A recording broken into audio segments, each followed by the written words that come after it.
ભરૂચ જિલ્લાના દહેજ નજીક ભેસલી ગામ અવાવરૂ જગ્યામાંથી એક યુવાનનો મૃતદેહ મળી આવ્યો હતો, જેનું ગળું દબાવી હત્યા કરી હોવાનું બહાર આવતા પોલીસે એક વ્યક્તિની ધરપકડ કરી છે, જ્યારે અન્ય 4 શખ્સોને વોન્ટેડ જાહેર કરી વધુની તપાસ હાથ ધરી છે। ભરૂચ લોકલ ક્રાઇમ બ્રાન્ચ દ્વારા નકલી પોલીસ બનીને યુગલને લૂંટનાર આરોપીની ધરપકડ કરી આરોપી પાસેથી ₹25,000નો મુદ્દામાલ કબજે કર્યો છે।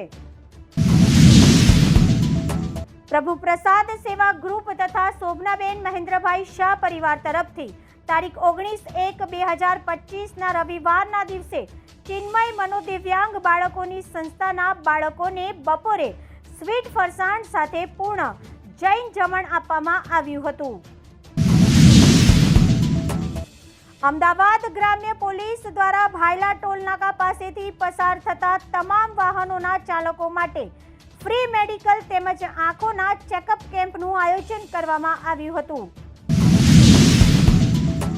સુરતના ગોડાદરા વિસ્તારમાંથી ધોરણ 8ની વિદ્યાર્થિનીના આપઘાતનો મામલો સામે આવ્યો છે, જ્યાં સ્કૂલમાં ફી ન ભરાતા વિદ્યાર્થિનીને ટોયલેટ પાસે 2 દિવસ ઊભી રખાઈ હોવાથી વિદ્યાર્થીને લાગ્યું ખોટું લાગી આવતા વિદ્યાર્થીનીએ ગળે ફાંસો ખાઈને કર્યો હતો આપઘાત। સુરત શહેરના વરાછા વિસ્તારની રણુજાધામ સોસાયટીમાં આવેલા સ્ટુડિયોમાંથી કેમેરા અને લેન્સની ચોરી કરનાર એક સગીર સહિત અન્ય આરોપીને પોલીસ દ્વારા ધરપકડ કરી તેઓ વિરુદ્ધ કાયદેસરની કાર્યવાહી હાથ ધરવામાં આવી છે। ભરૂચના થામ ગામે બકરીના બચ્ચાની ચોરી કરનાર 2 શખ્સોને સ્થાનિકો દ્વારા પકડી પાડવામાં આવ્યા છે।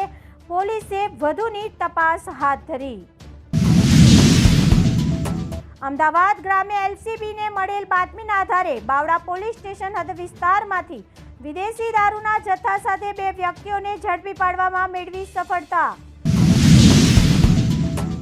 કચ્છમાં ગુરુ બ્રાહ્મણ સમાજની યુવતીની કરપીણ હત્યાના મામલે આરોપીને સજા આપવાની માંગ સાથે ગુજરાત ગુરુ બ્રાહ્મણ સમાજ પાટણ જિલ્લા દ્વારા પ્રાંત અધિકારીને આપ્યું આવેદનપત્ર।